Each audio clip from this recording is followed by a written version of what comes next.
I got so much motherfucking design on right now.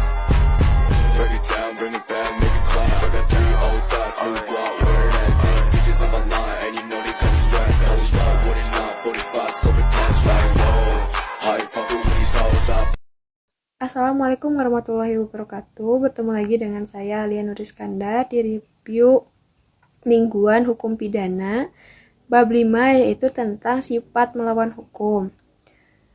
Nah, sifat melawan hukum yaitu merupakan unsur objektif dari tindak pidana karena merupakan penilaian terhadap perbuatan dan bukan pada pelaku.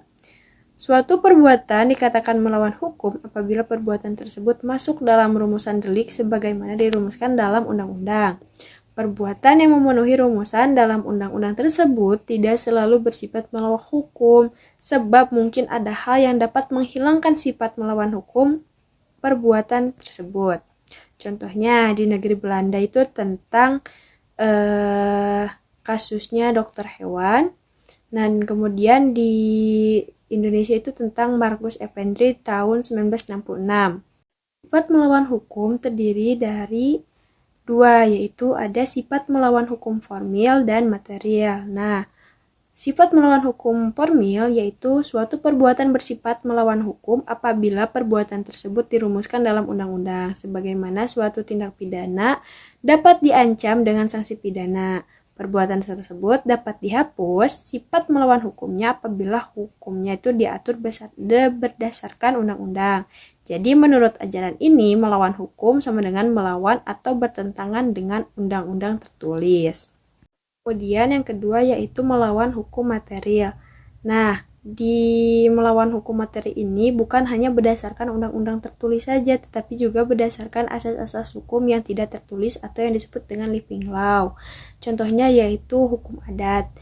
Kemudian sifat melawan hukum dapat dihapus berdasarkan undang-undang dan aturan atau hukum yang tidak tertulis. Jadi melawan hukum sama dengan bertentangan dengan undang-undang atau hukum tertulis dan hukum tidak tertulis atau yang disebut dengan kebiasaan. Kesimpulannya yang pertama yaitu sifat melawan hukum dapat dihapus dengan adanya alasan pembenar. Yang kedua, menurut sifat melawan hukum formil, alasan pembenar hanya dapat diambil berdasarkan hukum tertulis. Yang ketiga, yaitu menurut sifat melawan hukum material, alasan pembenar dapat diambil dari hukum yang tidak tertulis.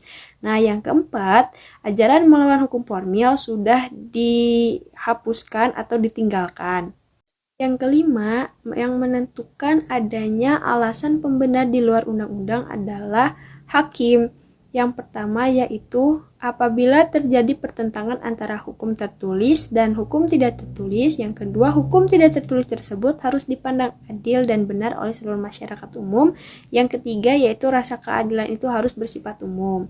Nah, sifat melawan hukum material dibagi menjadi 2 yang akan saya lanjutkan di penjelasan berikutnya pada video selanjutnya. Kurang lebihnya saya mohon maaf. Wabillahi taufiq wal hidayah. Wassalamualaikum warahmatullahi wabarakatuh.